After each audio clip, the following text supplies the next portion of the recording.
I'm Ken Caberto with Wear Gloves. We're here at the Wear Gloves property. Several different buildings and stuff. Our primary goal is to better love folks that God has put in our path. We have the Dignity Center. We have Dignity Roasters Coffee, where we allow folks to learn food handling skills so they can get jobs in restaurants.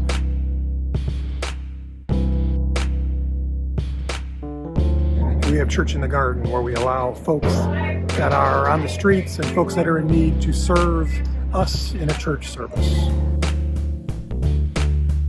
So is success measured by getting somebody off the street? It is not. Success is showing the love of Christ to somebody that doesn't deserve it. So we do our best to do that, and it's not our job to change people, it's our job to love people. God will work in folks' heart to get them off the streets or to move forward and stuff. It's not our purpose. Our purpose is to simply show love.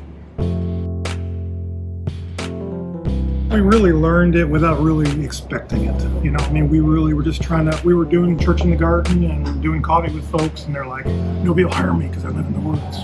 But you start talking businesses, that just makes a lot of sense, you know? It's really difficult for a business to give somebody a chance. Right. You know, even believers, even people that want to help the poor, it's still difficult when you're dealing with that. So we really started the Dignity Center with the intent of just letting them work for us to get a job reference. Yep. We started seeing the benefits of the environment as we were growing, you know, and just how important coming into work was for them, you know.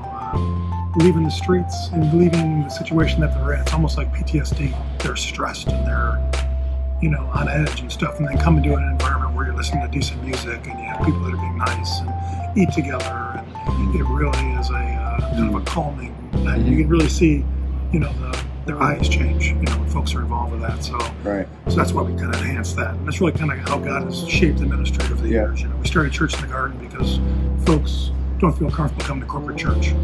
But then we realized, oh wait, it's, you know, they love serving. So we changed it up. So now street folks are the ones that do most of the serving in Church in the Garden. They're the ones that are reading scripture. They're the ones that are passing out communion, you know. So when you allow folks the greater blessing of serving, you know, but we learn that as we grow. So we keep on kind of taking steps. And, you know, if a group from your church shows up to serve at Church in the Garden, we'll speak to them, but really their job will be to sit down and let folks that are in distressed positions serve them, allowing them the greater blessing.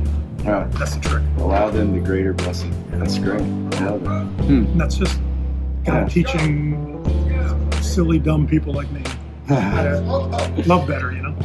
You know, I think of the verse that says, you know, what does it profit a man if he gains the whole world and loses his soul?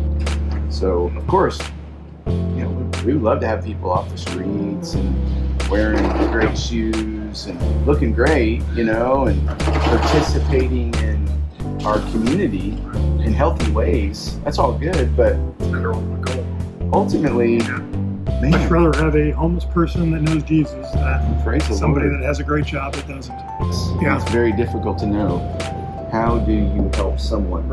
And you realize, if someone wanted to get out of their situation and into I'll say a better situation, you know, where they're supporting themselves, supporting their family, being productive and healthy, it's difficult. I mean, and I feel like that's an understatement. Without some loving help along the way. That's really kind of Wear Gloves. You know, how do we best love that person that God has put in front of us right now, you know?